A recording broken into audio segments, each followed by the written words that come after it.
Hey guys, turuan ko kayong paano mag-refill ng Aero X-Babe Violet Eclipse. Ayan, na-refill ko lang ito, ubos na ito eh. Mahal kaya nito. Kaysa bibili ka ng bago, refill na lang natin. So, dito kasi may lakyan. So, tatakot ako baka mabasag. Then may napanood din ako dito sa platform dito na ginamitan ng screw. So bumutas din, then gumamit ng screw. So ako, ginawa ko, ayan, bumutas din naman ako. Ito, papansin nyo ito, yan yung butas na to. Ayan, so ito yung pinakatakip nito. Ito, takip niyan. So ang ginawa ko, hindi ko yan tinapon, buti na lang naitabi ko eh. Kung may ganito kayo, mas maganda, tabi nyo. Sarap nga nito eh, puntang smooth, hindi pa to sunog. So kaysa bibili ako ng bago, so ginaya ko lang naman yung napanood ko dito.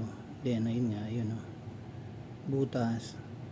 So gamit lang kayo ng yung drill na maliit, then gamit kayo matulis na kutsilyo, ganyan. Basta any sharp things na pwede yung pang butas. Smooth lang, dire-diretso lang, wag yung ganun-ganun. Dire-diretso lang para smooth yung butas. And then, ayan, yung sakto dito, wag na masyado maluwag para hindi mag-leak. So ayan, tatakip nyo lang to, ganyan. Yan. Diba? Medyo may angat pero okay na yan. Then, hirap akong kunin yung mga naiwan na maliliit na plastic, pero okay lang, hindi naman natin mahihigop yan eh. So may filter naman yan eh, may bulak dyan, di ba? Yan, pag pinaf mo naman yan eh, hindi mo naman mahihigop yung mga maliliit na plastic.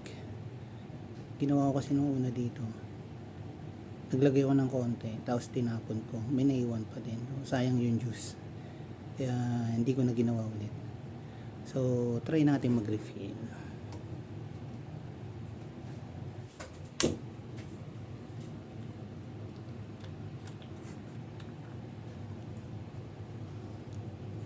Yan.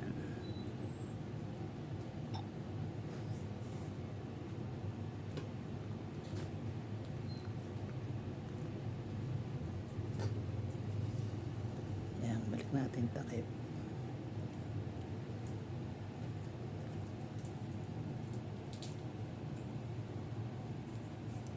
Yun. So walang leak yan. Yan. Ito kasi yung dati ko eh, sunog na. Ang mahal nito eh. So ito na lang, that's the best. So gano'n lang no, putas lang, tapos pwede na ulit yan, puff natin.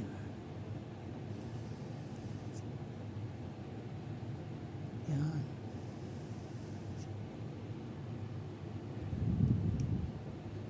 Yan. Lasang-lasa mo yung juice dito. Yan. Ito yung gamit kong juice. Yan. Yan. So hindi ito sponsored. So yan. Kaysa bibili ng bago, ayan, kayo diskartehan nyo kung anong mas maganda sa inyo. Pero sa akin ito, mas maganda to. Alright.